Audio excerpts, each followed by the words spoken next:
பரிசுத்தவான்கள் துதிகீதம் பாடுங்கள், பரிசுத்தர் நாமம் உயர்த்துங்கள். கர்த்தரின் தயவோ வாழ்நாளெல்லாம் நீடிக்கும் என்பது நிச்சயமே. கர்த்தரின் தயவோ வாழ்நாளெல்லாம் நீடிக்கும் என்பது நிச்சயமே. இந்த நாளில் ஆண்டவர் நமக்கு கொடுத்த அந்த வாக்குத்தத்தத்தை தான் நம்ம வாசித்து தியானிக்க போகிறோம். இன்றைக்கு காலை வேளையில மீண்டும் அந்த வசனத்தை நம்ம வாசிப்போம். எரேமியா 30:19. அவைகளில் இருந்து ஸ்தோத்திரமும் ஆடல் பாடலின் சத்தமும் புறப்படும், அவர்களை வர்த்திக்க பண்ணுவேன். ஆமென். அவர்கள் குறுகி போவதில்லை, அவர்களை மகிமைப்படுத்துவேன், அவர்கள் சிறுமைப்படுவதில்லை. போதும். அல்லேலூயா. நம்மை வர்த்திக்க பண்ணுவேன் என்று ஆண்டவர் வாக்கு பண்ணியிருக்க. ஆகவே நம்ம ஒவ்வொரு நாளும் அதை என்ன செய்யணும்? எதிர்பார்க்க வேண்டும். அல்லேலூயா. நீங்க ஒவ்வொரு நாளும் எதிர்பாருங்க, கண்டிப்பா ஒரு வர்த்திக்க பண்ணுகிற காரியங்கள் வாழ்க்கையில் நடக்கும். நம்ம இது வரைக்கும் ஒரு 10 காரியங்களை நம்ம பார்த்தோம், என்னெல்லாம் ஆண்டவர் வர்த்திக்க பண்ணுவார்னு பார்த்தோம். அடுத்து போன வாரம் நம்ம என்ன பார்த்தோம் அப்படின்னு கேட்டீங்கன்னா, என்னக்கா யாரை வர்த்திக்க பண்ணுவார்னு சொல்லி பார்த்தோம். கர்த்தருக்கு பயப்படுகிறவர்கள, கர்த்தருக்கு ஊழியம் செய்கிறவர்கள, அப்புறம் ஸ்தோத்திர பலி எடுத்து தேவனை துதிக்கிறவர்களை ஆண்டவர் துதிக்கிற ஜனங்களை என்ன செய்வார்? அவரை உயர்த்துகிற மக்களை வர்த்திக்க பண்ணுவார்னு பார்த்தோம். என்ன? அல்லேலூயா. இன்றைக்கு நம்ம என்ன பார்க்க போறோம் அப்படின்னு கேட்டீங்கன்னா, நமக்குள்ளே கர்த்தர் வர்த்திக்க பண்ணுகிற காரியங்கள். நமக்குள்ளே, இது வெளியே யாருக்கும் தெரியாது, உங்களுக்குள்ள கர்த்தர் வர்த்திக்க பண்ணுகிற காரியங்கள். அதுக்கப்புறமா நம்ம என்ன பார்க்க போறோம் அப்படின்னு கேட்டீங்கன்னா, தேவன் எப்பொழுது நம்மை வர்த்திக்க பண்ணுவார். என்ன? முதலாவது நமக்குள்ளே கர்த்தர் எதை வர்த்திக்க பண்றார் நம்ம பார்க்க போறோம். முதலாவது வாசிப்போம், யோவான் சுவிசேஷம் 4:14 நம்ம வாசிப்போம். நான் கொடுக்கும் தண்ணீரை குடிக்கிறவனுக்கோ ஒரு காலம் தாகம் உண்டாகாது, நான் அவனுக்கு கொடுக்கும் தண்ணீர் அவனுக்குள்ளே நித்திய ஜீவ காலமாய் ஊறுகிற நீரூற்றாய் இருக்கும். நித்திய ஜீவ காலமாய் ஊறுகிற நீரூற்றாய் இருக்கும் என்றார். அல்லேலூயா. இது இந்த இந்த ஊற்று என்ன செய்யாது? வற்றியே போகாது. இது என்ன ஊற்று அப்படின்னு சொல்லி பார்த்தீங்க அப்படின்னா, நான் கொடுக்கும் தண்ணீர் அப்படின்னு சொல்றாரு. என்ன? அன்னைக்கு ஒரு நாள் அவங்க மண்ணாக்கா ஊரில் ஒரு ஊற்று வந்திருக்குன்னு சொல்லி வீடியோ போட்டிருந்தாங்க. பார்த்தீங்கன்னா அவங்கள்ட்ட கேட்டேன், அதில் இன்னைக்கு வரைக்கும் தண்ணி வருதான்னு கேட்டேன். கேட்டால் அவங்க இன்னைக்கு வரைக்கும் தண்ணி என்ன செய்யுது? வருதுன்னு சொல்கிறாங்க. என்ன? உங்கள் ஊரில் கிராமத்தில் ஒரு இடத்துல தண்ணி வந்துட்டே இருக்குதான். இப்போ ஆண்டவர் சொல்கிறாரு, அதாவது அந்த சமாரிய ஸ்திரீங்கிறவ என்ன செய்கிறா? மத்தியான நேரம் தண்ணி எடுக்கிறதுக்கு என்ன செய்கிறா? கிணத்துக்கு வாரா, யாக்கோபின் கிணறுக்கு வாரா. அப்போ பார்த்தீங்கன்னா அங்கே யாருமே இல்லை. பாருங்க, மத்தியான நேரம் கிட்டத்தட்ட ஒரு இப்படி போல ஒரு 12 மணி இருக்கும்னு நினைக்கிறேன். மத்தியான நேரத்தில் ஏசப்பாவும் களைப்பா என்ன செய்கிறாரு? அவர் பிரயாணத்தில் என்ன செய்கிறாரு? அந்த கிணத்து பக்கத்தில் உட்கார்றாரு. அவருக்கு என்ன இருக்குது? தாகம் இருக்குது. யாருக்கு? ஏசப்பாவுக்கு தாகம் எடுக்குது. ஆனால் கிணத்துல இறைக்கிறதுக்கு வாளி இல்லை. இப்போ அங்கே ஒரு அம்மா வாராங்க மத்தியான நேரம். அந்த அம்மா பேர் சொல்லப்படலை. அந்த சமாரிய ஸ்திரீ, ஏன்னா அவளுடைய ஊர் எந்த ஊர்? சமாரியா. அந்த ஊர்லேருந்து வாரா, யாக்கோபின் கிணத்துல தண்ணி எடுக்கிறா. தண்ணி எடுக்கிற நேரத்தில் ஆண்டவர் கேட்குறாரு, ஏம்மா கொஞ்சம் குடிக்க தண்ணி தான் கேட்குறா. உடனே அவ சொல்கிறா, நீ யூதனாக இருக்கும் போது என்கிட்ட தண்ணி கேட்கலாமா? ஏன்னா அந்த காலத்தில் யூதர்கள் சமாரியர்களை அருவருத்தாங்க. ஏன் தெரியுமா? சமாரியர்கள் யார் தெரியுமா? சமாரியர்கள் யாருன்னா ஆண்டோடைய பிரமாணத்தை மீறி போய் பிறந்தவர்கள். எப்படி தெரியுமா? இஸ்ரவேல் ஜனங்களை ஆண்டவர் என்ன சொன்னார்? உன் தேவனாகிய கர்த்தர் ஒருவரே உனக்கு கர்த்தர், வேறொரு தேவனை நீ என்ன செய்யக்கூடாது? நமஸ்கரிக்க கூடாதுன்னு சொல்லியிருந்தாரு. ஆனால் இந்த பின்வாங்கி போன இஸ்ரவேல் ஜனங்கள் இருக்காங்க பார்த்தீங்களா, அவங்க என்ன செஞ்சாங்க தெரியுமா? அதாவது ஆண்டவரை விட்டு இந்த சிறையிருப்புக்கு போகும்போது அசிரியா நாட்டில் உள்ள மக்களை திருமணம் பண்ணாங்க. அசிரியாங்கிறது பக்கத்து நாடு. அந்த சிறையிருப்புக்கு போகும்போது அவங்களோட கலப்பு திருமணம் பண்ணி பிறந்த பிள்ளைகள் தான் யாரு? அப்போ ஏன் சமாரியர்கள் அவன் யூதன், ஆண்டவரே நீங்க யூதனா இருக்கும்போது என்கிட்ட எப்படி தண்ணி கேட்கலாம், ஏன் அப்படி கேட்குறா? அதோட பின்னணியை தான் உங்களுக்கு சொல்றேன். ஏன்னா யூதர்கள் சமாரியர்களை ஒரு நாயை விட என்ன செஞ்சாங்க? கேவலமா நினைச்சாங்க. நீங்கள்லாம் ஆண்டவர் விட்டு பின்வாங்கி போன ஜனங்கள், நீங்கள்லாம் எதுக்கு இங்கே வாரீங்கன்னு கேட்குற மாதிரி தான் இருக்கும். இயேசுவே ஒரு இடத்துல நீ சமாரியன் என்றும் பிசாசு பிடித்தன் என்றும் நாங்கள் சொல்லவில்லையான்னு சொல்றாங்க. ஏன்னா சமாரியன்னா அவ்வளவு கேவலம். ஆனா அவங்களும் யார் தான்? இஸ்ரவேல் நாட்டுக்குள்ள தான் இருக்கிறாங்க. ஆனா ஜாதி பார்த்தவங்க பழகலை. நல்லா புரிஞ்சுக்கோங்க. பின்வாங்கி போய் அசிரியர்களோடு உடன்படிக்கை செஞ்சு அவங்க மூலமா பிறந்த பிள்ளைகள் தான் யாரு? சமாரியர்கள். ஆனா இப்ப இந்த சமாரியா ஸ்திரீ தண்ணி எடுக்கும் போது இயேசு தைரியமா அவர்கிட்ட என்ன கேட்டாரு? தண்ணி கேட்டார். ஏன்னா யூதர்கள் சமாரியட்ட பேசவே மாட்டாங்க. சமாரிய ஸ்திரீ தண்ணி கேட்டோடனே அவளுக்கு ஆச்சரியம். என்னன்னா, ஏசப்பா சரி நீங்க யூதனா இருக்கும் போது என்கிட்ட என்ன செய்யலாமா? தண்ணி கேட்கலாமான்னு கொண்டே அவர் சொல்றாரு, ஏமா நான் கொடுக்குற ஒரு தண்ணீர் இருக்குது, அதை குடிச்சா உனக்கு திருப்பி என்ன செய்யாது? தாகமே வராது. அது நித்திய ஜீவ காலமா உனக்குள்ள ஊறுகிற நீருற்ற போல என்ன செய்யும்? இருக்கும்னாரு. அப்போ உடனே இவ கேட்கிறா, அடுத்த வசனம் 15 வசனத்துல, அந்த தண்ணீரை எனக்கு நீர் எனக்கு என்ன செய்யணும்? தர வேண்டும் அப்படின்னு கேட்கிறா. இது என்ன என்ன எது குறிக்க தெரியுமா? தண்ணீர் மனுஷனுடைய ஆத்தும ரட்சிப்பு. அல்லேலூயா. ஒரு மனுஷனுக்கு இயேசு மாத்திரம் இல்லை அப்படின்னா அவனுக்கு கோடிக்கணக்கில் பணம் இருக்கலாம், அவன் பெரிய பெரிய ஐஸ்வர்யவானா இருக்கலாம், பணம் பொருள் புகழ் எல்லாம் இருந்தாலும் அவன் வாழ்க்கையில் இருக்கிற அந்த தாகம் தனியவே தனியாது. இன்னும் கடவுள் எங்க இருக்கிறாரு தேடிட்டே தான் இருப்பான். அவன் வாழ்க்கையில ஒரு வறட்சி காணப்பட்டுக்கிட்டே இருக்கும். ஆனா ஆண்டவர் சொல்றாரு, நானே ஜீவ ஊற்று. அல்லேலூயா. அவர் சொல்றாரு, நான் கொடுக்கிற தண்ணீர் அதுதான் என்னது? ரட்சிப்பு. அல்லேலூயா.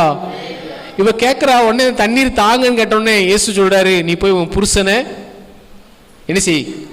கூட்டு வா. உடனே அவ சொன்ன, எனக்கு புருஷன் கிடையாது. உடனே ஆண்டவர் சொன்னார், நீ கரெக்டாக சொன்னம்மா, ஏற்கனவே உனக்கு 5 புருஷன் இருந்தான், இப்போ இருக்கிறவனும். அவன் உண்மையை தான் சொன்னான். ஏன்னா அவன் புருஷன் கல்யாணம் பண்ணி வாழலை, வேற ஒரு வாழ்க்கை வாழ்றா. அப்போ ஆண்டவர் சொல்றாரு, 5 பேர், இப்போ இருக்கிறவனு உனக்கு. அப்பனா என்ன அர்த்தம் தெரியுதா? அவருடைய வாழ்க்கையில எதுவுமே அவளுக்கு சந்தோஷத்தை சமாதானத்தை, ஒரு குடி, ஒரு விபச்சாரம், ஒரு பாவம், இச்சை எதுவுமே மனுஷனுக்கு என்ன செய்யாது? ஆத்தும தாகத்தை தீர்க்க முடியாது. அல்லேலூயா. சில நேரம் ஒரு இன்பமா இருக்கிறதுக்காக ஒரு இச்சைக்குள்ள போகலாம் மனுஷன். ஆனா அது முடிஞ்ச பிறகு அந்த இன்பம் மாறிடும். அந்த ஆத்துமாவில் இருக்கிற அந்த தொய்வு இருக்கு பார்த்தீங்களா, ஆத்துமாவில் இருக்கிற அந்த வறட்சி, அது மாற்றவே முடியாது. அல்லேலூயா. அதான் ரீகன் கோமஸ் பாஸ்டர் ஒரு பாட்டு பாடியிருக்காருல, ஆத்துமா பாடிடுதே ஆத்துமனேசர் இயேசுவையே, ஆத்துமா பாடிடுதே ஆத்துமனேசர் இயேசுவையே, துதித்திடும் என் உள்ளம் என்றும் போற்றிடும் என் உள்ளம் என்றும், துதித்திடும் என் உள்ளம் என்றும் போற்றிடும் என்றும். ஏன் ஆத்துமா பாடுது? ஏன்னா என் ஆத்துமாவுக்கு நேசரா வந்தது யாரு? யோசித்து பாருங்க. இவளை ஊருக்குள்ளேயே அவனும் எரிஞ்ச மாட்டான், மதிக்க மாட்டான். ஆனா இவளுக்கு ஒரு ஆத்துமா இருக்கிறது யாரு பார்த்தா? ஆகவேதான் ஏன் சுவிசேஷத்தை நம்ம சொல்லணும்னு தெரியுதா உங்களுக்கு? இயேசு இல்லாம கறி சாப்பிடலாம், பிரியாணி சாப்பிடலாம். இன்னைக்கு நம்மளை விட நிறைய பேர் கறி எங்க தலப்பாட்டு கட்டில போய் சாப்பிட்டு இருப்பான் பிரியாணி. ஆனா அவனுக்கு இல்லாத ஒரு சந்தோஷம், சமாதானம் நமக்கு இருக்கு. அல்லேலூயா. என்னுடைய சமாதானத்தையே உங்களுக்கு அது இயேசு மட்டும்தான் கொடுக்க முடியும், வேற யாராலையும் கொடுக்க முடியாது. உலகம் கொடுக்கவே முடியாது. உலகம் கொடுக்கிற பிரகாரம் நான் உங்களுக்கு கொடுக்கறது இல்லைன்னு சொன்னாரு. இவ இயேசு இந்த தண்ணீர் எனக்கு தரணும்னு கேட்டோன்னே ஆண்டவர் சொன்னார் பார்த்தீங்களா, உனக்கு ஏற்கனவே இந்த 5 பேர் தான், இப்போ புருஷனே அவ தெரிஞ்சுக்கிட்டா. உடனே கேட்குறா, அடுத்து சொல்வா, ஆண்டவரே யூதர்கள்லாம் சொல்றீங்க, நீங்க அந்த மலையில தொழுதுகொள்ளுன்னு சொல்றீங்க, ஆனா எங்களை வந்து சர்ச்சுக்குள்ளே விட மாட்டாங்க ஆண்டவரே சொன்னோன்னே இயேசு சொல்றாரு, நீ கவலைப்படாதாமா, பிதாவை எல்லா இடத்துலையும் தொழுதுகொள்ளும் காலம் வந்துட்டுன்னு சொன்னாரு. உடனே அவளுக்கு கொஞ்சம் சந்தோஷம். உடனே அவள் சொன்னா, இதெல்லாம் மேசியா வரும்போது எங்களுக்கு என்ன செய்வாரு? சொல்லி தருவாருன்னு இயேசு சொன்னாரு, அவர் நான் தான் அப்படின்னு சொன்னார். அல்லேலூயா. இவ்வளவு நேரம் பேசிட்டு இருக்கிறனே அந்த தண்ணீர், ஜீவ தண்ணீர் யார் தான்? நான் தான் அப்படின்னு சொன்ன உடனே அவளுக்கு ஒரே ஆச்சரியம். உடனே அவன் என்ன செய்யறா? தண்ணி கூட அங்க வச்சுட்டு என்ன செய்யறா? வீட்டுக்கு தண்ணி எடுக்கணும் வந்தவ தண்ணி கூடத்தை வச்சுட்டு நேரம் என்ன செய்யறா? ஊருக்குள்ள போய் சொல்றா, நான் செஞ்ச எல்லாத்தையும் ஒருத்தர் சொன்னாரு. அப்படின்னா என்ன அர்த்தம்? இந்த ஊர்ல புதுசா ஒருத்தர் வந்தாரு, நான் செஞ்ச எல்லாத்தையும் சொன்னாரு, அவர் உண்மையாவே தீர்க்கதரிசி மேசியாதானான்னு வந்து என்ன செய்யுங்க பாருங்கன்னு சொன்னா. உடனே அடுத்து பாருங்க 4:29 பாருங்க, 39 பாருங்க. அவர் சொல்ற, அவர் போய் நான் செய்த எல்லாவற்றையும் எனக்கு சொன்னார் என்று சொன்ன அந்த ஸ்திரீயுடைய வார்த்தை நிமித்தம் அந்த ஊரில் உள்ள சமாரியார் அநேகர் அவர் மேல் என்ன செய்தார்கள். அல்லேலூயா. அப்ப நீங்க போய் சொல்லணும், இந்த ஜீவ ஊற்று உங்களுக்குள்ள இருக்குது. அல்லேலூயா.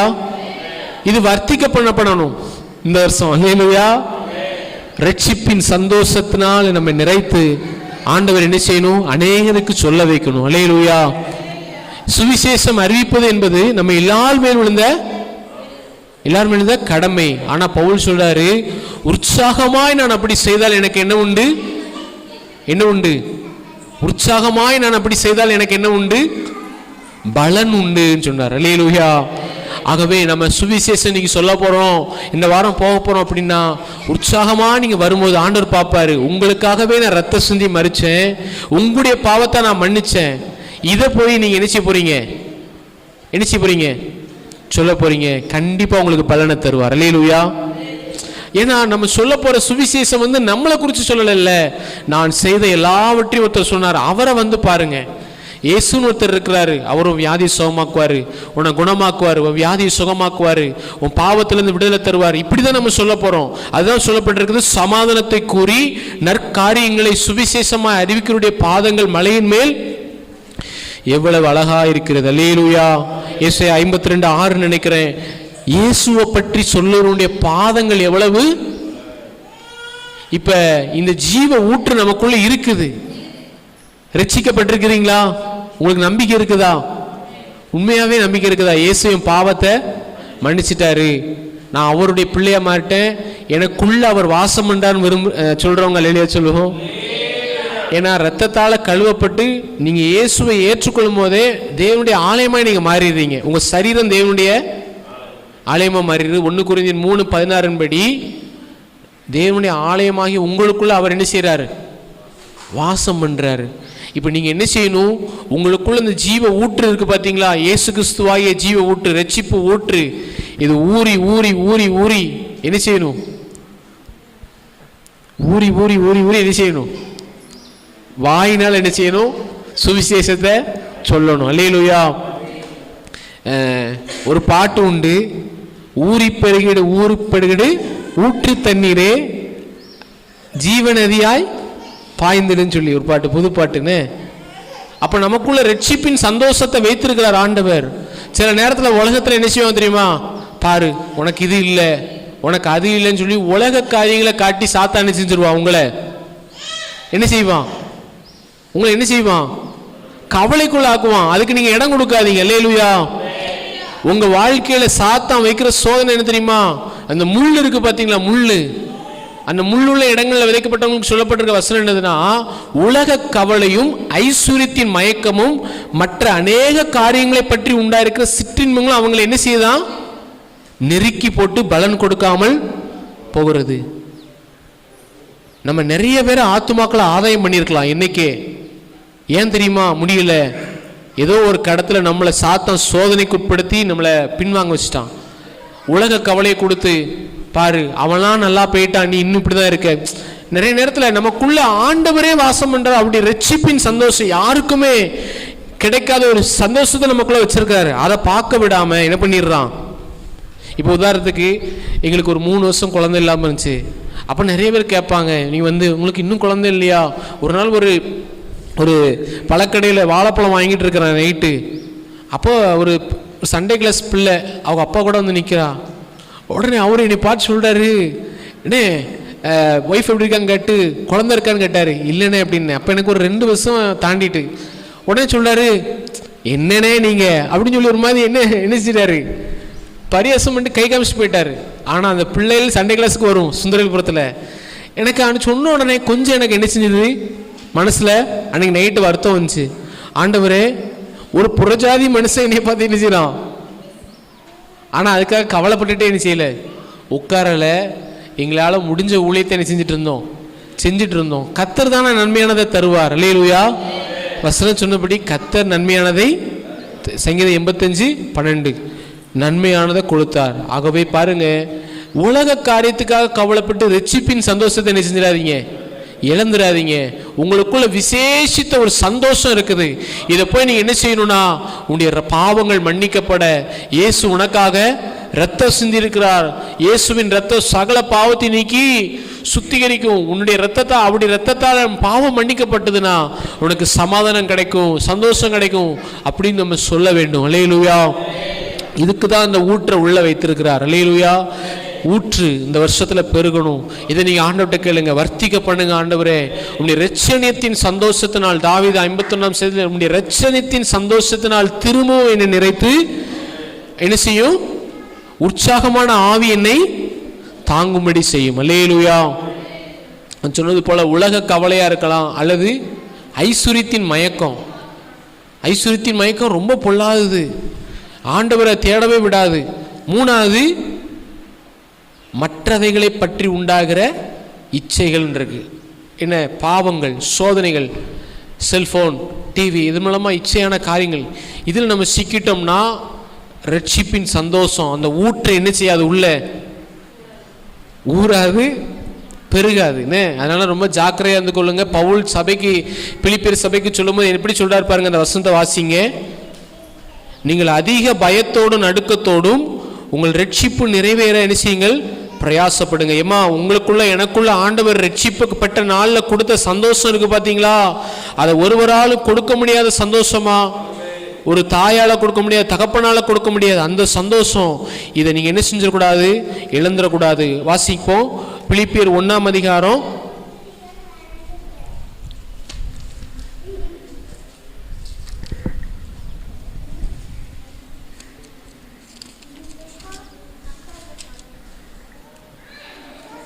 'யாராவது எடுத்தீங்கன்னா வாசிங்க. அதிக பயத்தோடு நடுக்கத்தோடும் உங்கள் ரட்சிப்பு நிறைவேற என்ன செய்யுங்கள், பிரயாசப்படுங்கள்.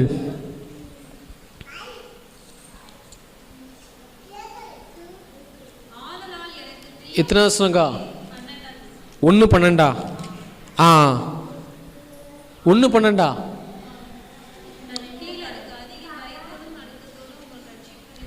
பிலிப்பியர் தானா? 2:12. சரி சரி. 2:12. பிலிப்பியர் 2:12 பாருங்க. எனக்கு பிரியமானவர்களே, நீங்கள் இப்பொழுதும் கீழ்ப்படுகிறது படியே வாசிப்போம். நான் உங்களுக்கு சமீபமாக இருக்க மாத்திரமல்ல, நான் தூரமாக இருக்கும்போது இப்பொழுதும் அதிக பயத்தோடும் நடுக்கத்தோடும். அல்லேலூயா. அப்போ இந்த ரட்சிப்பின் ஊற்று நமக்குள்ளே பெருகணும் அப்படின்னா, உங்கள் மூலமாக அநேகர் எப்படி அந்த சமாரியா ஸ்திரீ மூலமாக இயேசுவை பார்க்க அந்த ஊரே என்ன செஞ்சுட்டு வந்துட்டு, என்ன அதுக்கப்புறம் இயேசுவை பார்த்தோன்னே ஜனங்கள் உண்மையாகவே உலக ரட்சகர் நாங்கள் என்ன செய்கிறோம், விசுவாசிக்கிறோம் சொன்னாங்க. அல்லேலூயா. அப்போ நீங்கள் ரொம்ப கவனமாக இருக்கணும். எதுக்கு தெரியுமா? இந்த ஊற்றை பாதுகாக்கிறதுக்கு. கர்த்தர் நல்லவர். நீதிமொழிகள் 4:13 நினைக்கிறேன். எல்லா காவலோடும் உன் இருதயத்தை காத்துக்கொள், அதனிடத்திலிருந்து ஜீவ ஊற்று புறப்படும். இந்த ஊற்று உள்ள இருக்குது, ரட்சிப்பின் ஊற்று உள்ள இருக்குது. ஆனா பாவத்திற்கோ உலக கவலைக்கோ இச்சைகளுக்கோ நம்ம இடம் கொடுக்கும்போது என்ன ஆகுது, ஊற்று என்ன செய்யுது, ஊற்று உள்ளதான் இருக்குது, ஆனா அது என்ன செய்யாது, ஊறாது. நாமளே அதுக்கு தடை செய்கிறோம். ஆகவே அதிக நடுக்கத்தோடும் பயத்தோடும் ரட்சிப்பு நிறைவேற ஒரு வாரம் ஆராதனைக்கு வரல அப்படின்னா கூட நீங்க தேவனிடத்துல மன்னிப்பு கேட்ட, ஆண்டவரே இன்னைக்கு நான் ஆராதிக்காம உங்களை மறுதளிச்சு நான் போனமே, உண்மையா நீங்க அப்படி அதிக பயத்தோடு நடுக்கத்தோடு இருந்து பாருங்களேன், உங்க ரட்சிப்பின் ஊற்று பெருகும். அல்லேலூயா. ஏசப்பா ரட்சித்தார், உண்மைதான், உங்களுக்கு ஆண்டவர் தான் ரட்சித்தார். ஆனா அங்க வசனம் எப்படி இருக்குது, ரட்சிப்பு நிறைவேற பிரயாசப்படுங்கள். அல்லேலூயா. ஒரு நாள் ஜெபம் பண்ணலாட்டி கூட நீங்க அன்னைக்கு நைட்டுக்குள்ள ஜெபம் பண்ணிருங்க. ஏன்னா நீங்க பிரயாசப்படுறத ஆண்டவர் என்ன செய்றாரு, பார்க்குறாரு. சில நேரம் இந்த முழுர் ஜெபத்துக்கெல்லாம் சிலர் வருவாங்க எங்கள் சர்ச்சில். அவங்க வந்தால் தூங்குவாங்கன்னு எனக்கு நல்லா தெரியும். பின்னாடி உட்காந்து சேர தூங்கிட்டு இருப்பாங்க. ஆனால் பரலோகம் எதை பார்க்கணும் தெரியுமா, இந்த பலவீனத்தின் நடுவிலையும் வந்து உட்கார்றாங்களே, பிரயாசப்படுறாங்களே, அதுக்கு தான் கிருபை கிடைக்கும். அல்லேலூயா. நல்லா எனக்கு இருந்தால் நான் ஜெபம் பண்ணுவேன், நல்லா இருந்தால் நான் வேலை செய்வேன், ஜெபம் பண்ணுவேன், ஒளிச்சுவேன். அப்படி இல்லை, பலவீனத்தின் மத்தியிலையும் பிரயாசப்படுறத கர்த்தர் பார்ப்பார். அல்லேலூயா. ஆகவே நீங்கள் என்ன செய்யணும்னா, ஒரு ஜெப நேரம் பிரயாசப்படும் போது ரட்சிப்பு நிறைவேற கர்த்தர் உதவி செய்வார். ஆகவே இந்த வருஷத்தில் இந்த ஊற்றை நீங்கள் பாதுகாத்து கொள்ளுங்க. ஜீவ ஊற்று, அது ரட்சிப்பின் ஊற்று, அது உங்களுக்குள்ள நாள்தோறும் வர்த்திக்க பண்ணட்டும். அல்லேலூயா. எருசலேமில் ஆண்டவர் ஸ்தோத்திரம், எருசலேம் நகரத்தில் ஆண்டவர் அமேன் நகரத்தில் வரும்போது ஸ்திரீகள்லாம் இயேசுவை பார்த்து அழும்போது சொல்கிறாரு, ஆண்டவர் சொல்கிறாரு, எனக்காக அழ வேண்டாம், நீ உங்களுக்காகவும் உங்கள் பிள்ளைகளுக்காகவும். இப்போ உங்கள் பிள்ளை ரட்சிக்கப்படணும் அப்படின்னா நீங்கள் என்ன செய்யுங்க, அழுது ஜெபம் பண்ணுங்க. அது ஒரு பிரயாசம். துதிங்க, ஆராதிங்க, மகிமைப்படுத்துங்க, ஜெபம் பண்ணுங்க. இந்த ஊற்று உங்களுக்குள்ள அதிகமாய் பெருகும். அல்லேலூயா. ரெண்டாவது ஆண்டவர் சொன்ன ஊற்று, இது எல்லாம் நமக்குள்ள பெருக வேண்டிய ஊற்று. ரெண்டாவது வாசிப்போம். யோவான் சுவிசேஷம் 7ஆம் அதிகாரம் 37-38 வாசிப்போம். பண்டிகையின் கடைசி நாளாகிய பிரதான நாளிலே இயேசு நின்று சத்தமிட்டு, ஒருவன் தாகமாயிருந்தால் என்னிடத்தில் வந்து பானம் பண்ண கடவன். வேதவாக்கியம் சொல்லுகிறபடி என்னிடத்தில் விசுவாசமாயிருக்கிறவன் எவனோ அவன் உள்ளத்திலிருந்து ஜீவ தண்ணீர் உள்ள நதிகள் ஓடும் என்றார். ஆமென். அல்லேலூயா. ரெண்டாவது நமக்குள்ள ஊற வேண்டிய இன்னொரு ஊற்று என்னன்னு கேட்டீங்கன்னா, பரிசுத்த ஆவியின் வல்லமை, அபிஷேகம். இங்க ஏசப்பா எதை குறித்து சொல்றாருன்னு பார்த்தீங்கன்னா, 39 வருஷத்துல வாசிங்களேன், தம்மை விசுவாசிக்கிறவர்கள் அடைய போகிற ஆவியை குறித்து. அப்படின்னா என்னது? இந்த பரிசுத்த ஆவி. அதுதான் ஆண்டு சொன்னார். இந்த பெந்தேகோஸ்தே நாளில் எல்லாரும் மேலேயும் வந்துச்சு அக்கினிமயமான நாவுகள். எல்லாரும் ஜோமன் இருக்கும் போது எல்லாரும் மேலேயும் அந்த அக்கினிமயமான நாவு வந்து இறங்கணுன்னா அவங்க பற்பல பாஷைகள் என்ன செய்தாங்க, பேசுனாங்க. இது அந்நிய பாஷைன்னு சொல்கிறோம், அதான் பற்பல பாஷைகள். இதுதான் ஆண்டவர் அன்னைக்கே சொன்னார், என்னை விசுவாசிக்கிறவனுடைய உள்ளத்திலிருந்து என்ன செய்யும், ஜீவ தண்ணீருள்ள நதிகள் என்ன செய்யும், ஓடும். நல்லா யோசித்து பாருங்க. பேதுரு, யோவான், இவங்க எல்லாருமே சாதாரண மீன் பிடிக்கிறவங்க, என்ன மீன் பிடிக்கிற தொழில் செஞ்சவங்க. ஆனால் இவங்களை எப்படி ஆண்டவர் ஊழியத்துக்கு வந்து கொண்டு வந்து பயன்படுத்தினா தெரியுமா? அவங்கள 3 வருஷம் சொல்லி கொடுத்து வசனத்தை சொல்லி கொடுத்தாரு, அதெல்லாம் உண்மைதான். ஆனால் ஆண்டவர் சொன்னார், என் பிதாவின் வாக்கு தத்தம் நிறைவேறுகிற வரைக்கும் நீங்கள் எருசலேமை விட்டு என்ன செய்யாதீங்க, போகாதீங்க, ஊழியம் செய்ய போயிடாதீங்க. நீங்கள் போனோடனே என்ன செய்யுங்க, காத்திருங்க, ஜெபம் பண்ணுங்கன்னு சொன்னார். உடனே எல்லாரும் அப்படியே போய் 120 பேரும் மேல் வீட்டில் காத்திருந்து ஜெபம் பண்ணாங்க. அந்த ஜெபத்துக்கு ஆண்டவர் என்ன செஞ்சார், பதில் கொடுத்து எல்லார் மேலேயும் பரிசுத்த ஆவியானவர் இறங்கினார். அல்லேலூயா.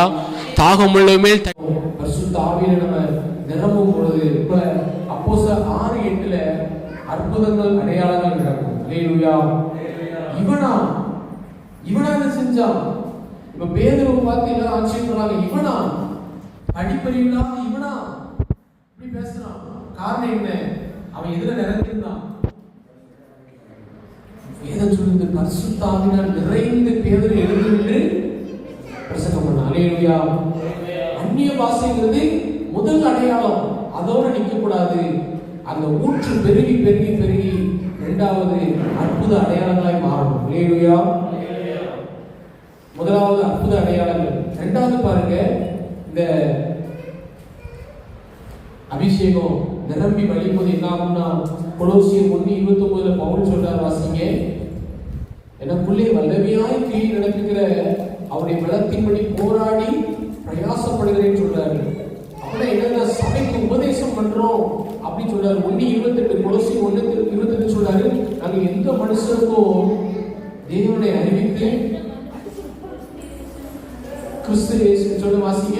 எந்த மனுஷனையும் கிறிஸ்து இயேசுவுக்குள் தேறினவனாக நிறுத்தும்படிக்கு அவரையே நாங்கள் அறிவித்து, எந்த மனுஷனுக்கும் புத்தி சொல்லி, எந்த மனுஷனுக்கும் எல்லா ஞானத்தோடும் உபதேசம் பண்ணுகிறோம். இந்த உபதேசம் பண்றோமே, இதுக்கு காரணம் என்ன பவுல் சொன்னார் பாருங்க அடுத்த வசனம். அதற்காக நான் எனக்குள்ளே வல்லமையாய் கிரியை நடப்பிக்கிற அவருடைய பலத்தின்படி போராடி பிரயாசப்படுகிறேன். ஆமென். அல்லேலூயா. அபிஷேகத்துல நிரம்பல அப்படின்னா என்ன செய்ய முடியாது, அங்க என்ன செய்யாது, ஜெனரேட்டர் ஓடல அப்படின்னா என்ன ஆகாது, பிரசங்கம் ஓடாது. இல்லையா? புரியுதா? இப்ப அபிஷேகம் மட்டும் எனக்கு கிடைக்கல அப்படின்னா என்கிட்ட மைக் கொடுத்தீங்கன்னு வச்சுக்கோங்க, நான் ஓடி போயிருவேன், ஒண்ணு கூட பேச மாட்டேன். ஏன்னா நான் எங்க அம்மா அப்பா ஊழியம் செய்யும் போதே பாட்டு பாட சொல்லுவாங்க, காணிக்கை பாடலாம். ஒரு நாள் என்ன மைக்கு கொடுத்துருவாங்கன்னு சொல்லி பயந்து நான் கீழே ஓடிட்டேன். குடும்பமும் காணிக்கை பாட்டு பாடணும். எனக்கு என்ன ஆண்களுக்கு முன்னாடி நிற்க பயமா இருக்கும். ஆனா அபிஷேகம் கிடைச்சதுக்கு அப்புறம் தான் நான் முதல்ல டிபிசி நடத்த ஆரம்பிச்சேன். இல்லையா? இந்த வெள்ளம் எங்க இருந்துச்சுன்னா ஆவியானவர் தான் சொல்லிட்டார். அப்ப ஏன் சொல்றேன்னா, இல்லாதவர்கள் என்ன செய்யும்? உருவாக்கப்படும். இல்லையா? பரிசுத்த ஆவி வரும்பொழுது நீங்கள் என்ன செய்வீர்கள்? பலன் அடைவீர்கள். அல்லேலூயா. முதலாவது அற்புதங்கள், அடையாளங்கள், அப்போஸ்தலர் 6:8. இரண்டாவது கொலோசியர் 1:28-29 பார்த்தோம். பிரசங்கம் பண்ணுகிற கிருபைகள், உபதேசம் பண்ணுகிற கிருபைகள், இதெல்லாம் பரிசுத்த ஆவியினால கொடுக்கப்படுகிற காரியம். மூன்றாவது பாருங்க, இது நம்ம எல்லாருக்கும் தேவையான ஒரு அனுபவமா இருக்குது. வெளிப்படுத்தின விசேஷம் 1:10 வாசிங்க.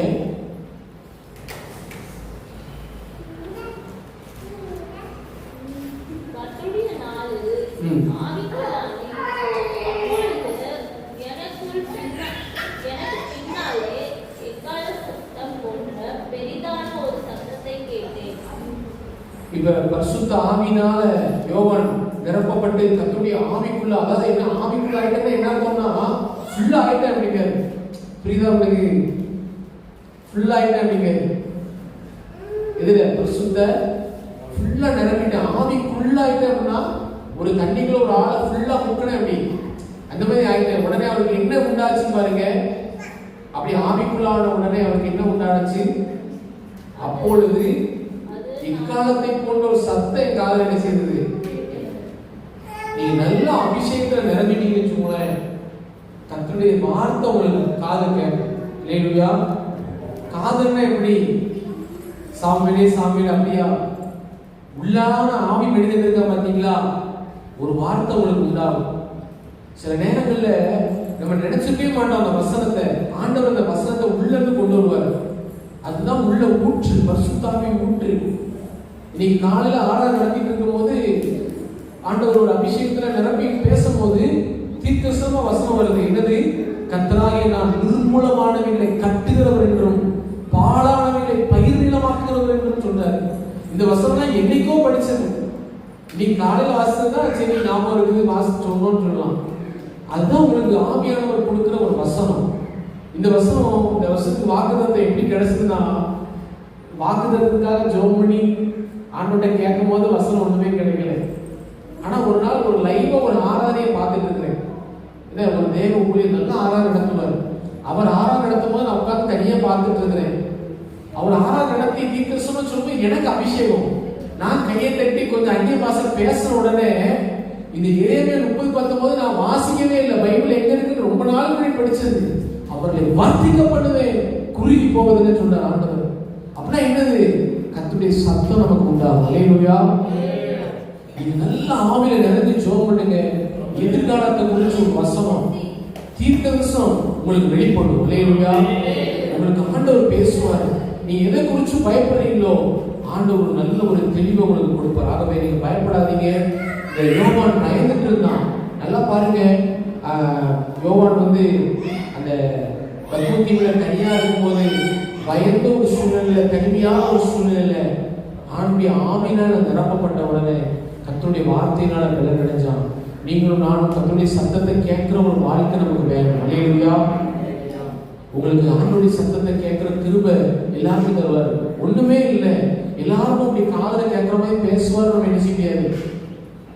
சிலருக்கு அப்படி பேசுறது தூங்கும் போது கேட்டதுன்னு சொல்றாங்க, ஆண்டவருடைய சத்தத்தை கேட்டேன்னு சொல்றாங்க. ஆனா நமக்கு அப்படி இல்லை, வாய்ப்பு இல்லை. ஆனா ஆவியில என்ன செய்யும்? இன்னொரு வசனத்தை வாசிங்க, உங்களுக்கு புரியும். நமக்கோ தேவன் அவைகளை ஆவியில வெளிப்படுத்தினார். அடுத்து 4வது பாருங்க. முதல்ல அற்புத அடையாளங்கள், இரண்டாவது உபதேசம் பண்ணுகிற கிருபை, மூன்றாவது நமக்கு கர்த்தருடைய சத்தம் ஆவியில கேட்கும். நீங்க எந்த சூழ்நிலையும் குழம்பி போயிட்டீங்கன்னா அபிஷேகத்துல நிறைஞ்சு, ஏன்னா பைபிள் என்ன சொல்லுது? அவர் பயமுள்ள ஆவியை கூடாமல் அன்பும் பலமும் தெளிந்த புத்தியுள்ள ஆவியானவர். ரொம்ப குழம்பி இருக்கீங்களா, ஒரு முடிவு எடுக்க முடியலையா, உடனே அவசரப்பட்டு முடிவு எடுக்காதீங்க. கொஞ்ச நாள் ஜெபம் பண்ணுங்க, உபவாசத்துக்கு கூட ஜெபம் பண்ணுங்க. ஆண்டவர்கிட்ட நல்ல ஒரு தெளிவான அடையாளத்தை கேட்டு அந்த ஆவியானவருடைய தெளிவான நடத்துதல் உங்களுக்கு வந்துருச்சுங்களேன், நீங்க யாருக்கும், அதாவது அவங்க நமக்கு வருவாங்களா, என்ன வருவாங்களா, அந்த விஷயம் எதையும் பயப்பட வேண்டாம், தைரியமா போகணும். அல்லேலூயா. அதுக்கு உங்க சத்தம் கேட்கும். நாலாவது பாருங்க, ஆவியானவரால நம்ம நிரப்பப்படும் போது உங்களுக்கு என்ன உண்டாகும்னா தரிசனங்கள் உண்டாகும். எதிர்காலத்துல ஆண்டவர் உங்களை குறிச்சு என்ன வச்சிருக்காங்கிற வெளிப்பாடுகள் கிடைக்கும். வாசிங்க 1 கொரிந்தியர் 2:9-10 வாசிங்க. 1 கொரிந்தியர் 2:9-10. எழுதியிருக்கிறபடி தேவன் தம்மிடத்தில் அன்பு கூறுவர்களுக்கு ஆயத்தம் பண்ணினவை கண் காணவும் இல்லை,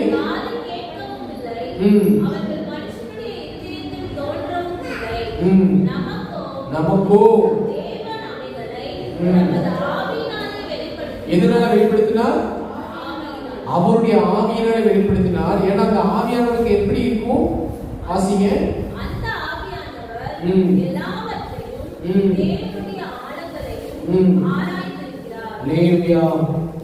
ஆவியானவருக்கு நடந்த காரியமும் தெரியும், இப்ப என்ன நடக்கும் தெரியும், வரப்போகிற நாட்கள் என்ன நடக்கும் போதும் தெரியும். அப்ப நீங்க நல்ல ஆவியில நிரம்பும் போது, உள்ள அந்த ஊற்று பெருகும் போது கர்த்தருடைய சத்தமும் ஆவியில உண்டாகும். ரெண்டாவது என்ன செய்யும்? நமக்கோ தேவனாலே ஆவியிலே செய்தார் வெளிப்படுத்தினார். அல்லேலூயா. வருங்காலத்துல குறிச்சு உங்களுக்கு ஆண்டவர் வெளிப்படுத்துவார். இப்ப பாருங்க, இந்த மாம்ச கண் பவுல் சொல்றார், கண்கள் காணவில்லை, காதுகள். இப்ப நம்ம வாழ்க்கையில நிறைய காரியங்கள் இல்ல பாத்தீங்களா, ஆனாலும் விசுவாசிக்கிறோம். ஏன் தெரியுமா? ஆவியானவர் சில காரியங்களை நம்ம வெளிப்படுத்தி இருக்கிறார். அல்லேலூயா. அவர் வெளிப்படுத்திருக்கிறதுனால நம்ம தைரியமா நினைச்சிருக்கிறோம். நாம் தரிசித்து நடவாமல் விசுவாசித்து போயிட்டு இருக்கிறோம். கண்டிப்பா அதை சுதந்திரிப்போம் இருக்கும். அல்லேலூயா. இல்லாதவன் இருக்கிறவன் அழைக்கிறவர் அவர் என்ன செய்வாரு? அதை கொண்டு வருவார். அல்லேலூயா. ஆகவே ஆவியில நமக்கு ஆண்டவர் வெளிப்பாடுகள் தருவார். நீ பைபிள்ல பாருங்க, யோசேப்பு, தானியேல், இவங்கெல்லாம் எதிர்காலத்தை குறித்து எப்படி வெளிப்பாடு வந்துச்சு? யோசேப்பை பார்த்து பார்வோன் என்ன சொல்றா? தேவ ஆவியை பற்றி இவனை போல விவேகமுள்ள மனுஷன் ஒருவன். பழைய ஏற்பாட்டிலே அபிஷேகம் நினைச்சிருக்கு, இருந்திருக்கு. இப்ப புதிய ஏற்பாட்டிலே எல்லாருக்கும் காரணம் விட்டார். அல்லேலூயா. எவ்வளவு நல்ல ஆண்டவர். அல்லேலூயா.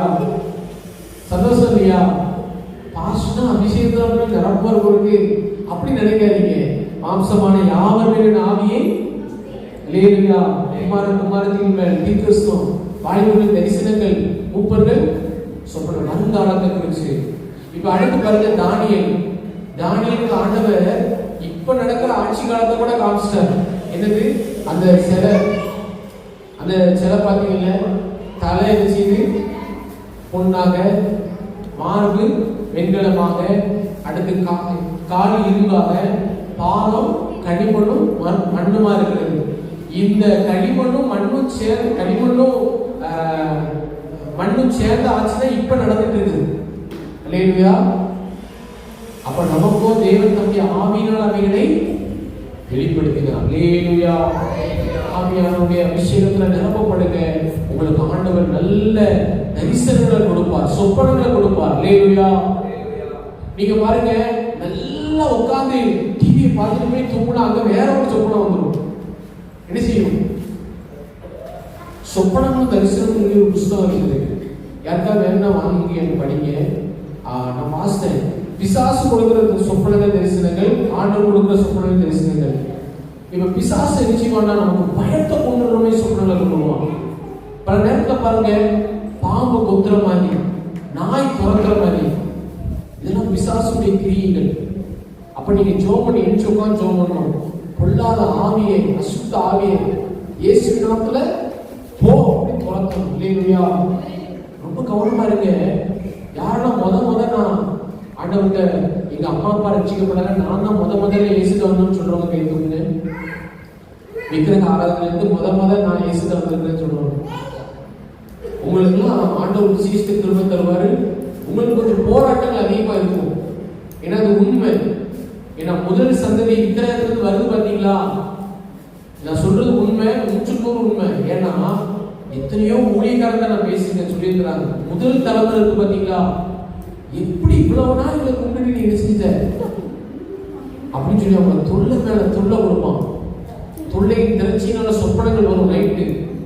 இந்த ஜான்ராஜோட பாஸ்டர் வந்து முதல் தலைமுறை, அவர் தான் இந்த புத்தகத்தை எழுதுகிறார்.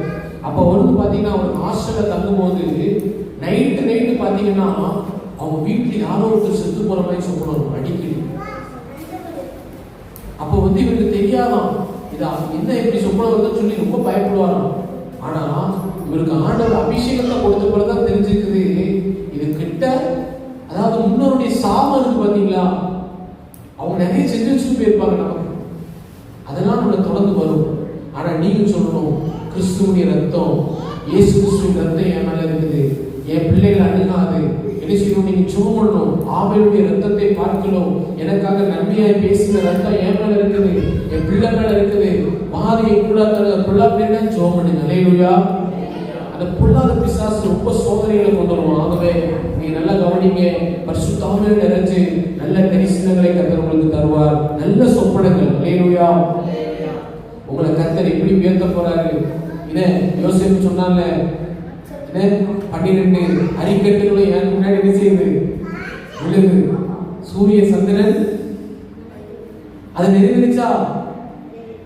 கடைசியா ஆண்டவர் உயர்த்த பிறகு அண்ணன் மாதிரி எல்லாரும் வணங்குறாங்க, தாய் தகப்பனும் வந்து அங்க வணங்குறாங்க. தகப்பன் வந்தாரு. ஏன் சொல்றேன்னா ஆண்டவர் தரிசனத்தில் வெளிப்படுத்துவார். அல்லேலூயா. தீர்க்கதரிசியா ஒருத்தர் சொப்பனத்தின் மூலமாவது தரிசனத்தின் மூலமாய் ஆண்டவர் பேசுவார் சொல்லி பழைய ஏற்பாட்டிலே சொல்லியிருக்குது.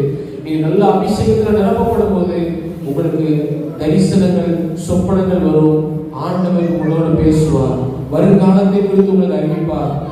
யோவான் 16:13 சொல்லப்பட்டிருக்கிறது, ஆவியானவர் சகல சத்தியத்துக்குள் உங்களை வழிநடத்துவார். அவர் வரும் பொழுது வரும் காரியங்களை குறித்து உங்களுக்கு அறிவிப்பார். வரும் காரியங்கள் வரும் நாட்கள்ல என்ன செய்ய வேண்டும் என்று நமக்கு முன்னறிவிக்கிறவர். அல்லேலூயா. இப்ப சில நேரத்துல நீங்க ரோட்ல போறீங்கல்ல, ரோட்ல போகும்போது கொஞ்சம் ஸ்பீட் பிரேக்கர் வர்றதுக்கு முன்னாடி அந்த ஸ்பீட் பிரேக்கர் படம் வச்சிருக்கலாம், அடுத்து ரயில்வே கேட் வர்றதுக்கு முன்னாடி ரயில்வே கேட் படம் வச்சிருக்கலாம். ஏன் அப்படின்னா வண்டி வேகமா வரக்கூடாது, கொஞ்சம் என்ன செய்யணும், ஸ்லோவா வரணும். அப்ப சில சொப்பனங்கள் வரும்போது எச்சரிப்பார் ஆண்டவர். என்ன செய்வாரு? எனக்கு சொப்பனை இப்பவே வருதுன்னு சொல்றீங்களா, பிரசவம் பண்ணும்போதே இந்த சொப்பனை சொல்ல, நீங்க தூங்கும் போது நல்ல சொப்பனைகள் வரணும் இல்லையா? ஏன்னா மாளிகைகள் தரிசனங்களே, அந்த தரிசனம் வந்துச்சுன்னா எல்லாம் நம்ம பிள்ளைகள் என்ன செய்வாங்கன்னா, நான் இதுக்காக தான் ஆண்டவர்கிட்ட வச்சிருக்காரு. எனக்கு நிறைய நேரம் எப்படி சொப்பனை வர தெரியுமா, எல்லாத்தையும் ஓப்பனா சொல்லக்கூடாதுன்னு சில புறமப்படுவீங்க, இதனால சொல்லிடுறேன் சரியா? எனக்கு அடிக்கடி எப்படி வர தெரியுமா, 6வது நம்பர் நிறுத்தப்படுவோம். நான் நினைக்க மாட்டேன், ஆனா நின்று 6வது இருக்காங்க, 10-20 பேர் நின்றுட்டு இருப்பாங்க, இப்படிதான் வரும். அப்ப ஆண்டவர் அந்த ஊழியத்தை எனக்கு செஞ்சுக்காரு, கொடுத்துட்டாரு, நான் என்ன செஞ்சுக்குவேன், உறுதிப்படுத்திக்கிடுவேன். அப்ப உங்களுக்கும் ஆண்டவர் சொப்பனத்தை தருவார் இல்லையா? ஏன்? அபிஷேகத்தினால நீ நிரம்பி தூங்கணும். நைட்டு நல்லா உட்காந்து செல்ல 1 மணி நேரம் பார்த்துட்டு அப்படியே படுத்தீங்கன்னா ஒன்றும் வராது.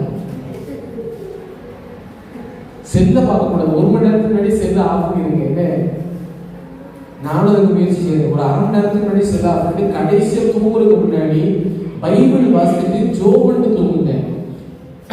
முடிஞ்சா தனியா போய் உட்காந்து ஒரு பாட்டு பாடிட்டு ஒரு ஜோம் பண்ணிட்டு ஒரு அதிகாரத்தை வாசிச்சுட்டு தூங்குங்க. குடும்ப ஜெபம் ஒரு 4 மணி நேரம் பண்ணுங்க, அடுத்து ஒரு 4 மணி நேரம் தனி ஜோம் பண்ணி தூங்குங்க. கண்டிப்பா உங்களை பேசுவார். இல்லையா? கடைசியா ஒரே வருஷத்தை சொல்லிட்டு முடிக்கிறேன், நேரம் ஆயிட்டு. பரிசுத்த ஆவிக்குள்ள நம்ம அந்த ஊற்று வர்த்திக்கப்படும் போது என்ன ஆகும் கேட்டீங்கன்னா, லூக்கா 4:14 வாசிப்போம்.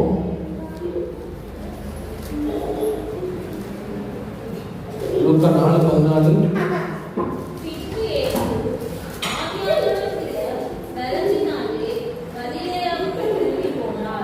இப்ப ஏசப்பா 40 நாள் ஜெபம் பண்றாரு மலை மேல உட்கார்ந்து வனாந்தரத்துல. முடிச்ச உடனே அவர் எப்படி போறாரு, ஆவியானவருடைய ஃபுல்லா நிரம்பிட்டாரு. இயேசு பரிசுத்த ஆவியில நிரம்பி போகும் பொழுது அந்த ஜெப ஆலயத்துக்கு ஒரு மனுஷன் வாரான். யோசுவா தம்பி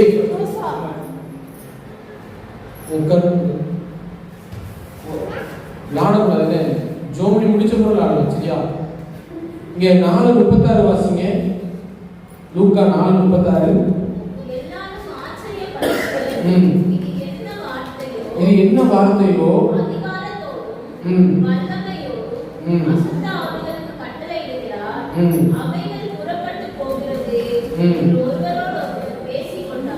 நல்ல பரிசுத்த ஆவியில நம்ம நிரம்பும் போது இயேசு நிரம்பி போனாரு.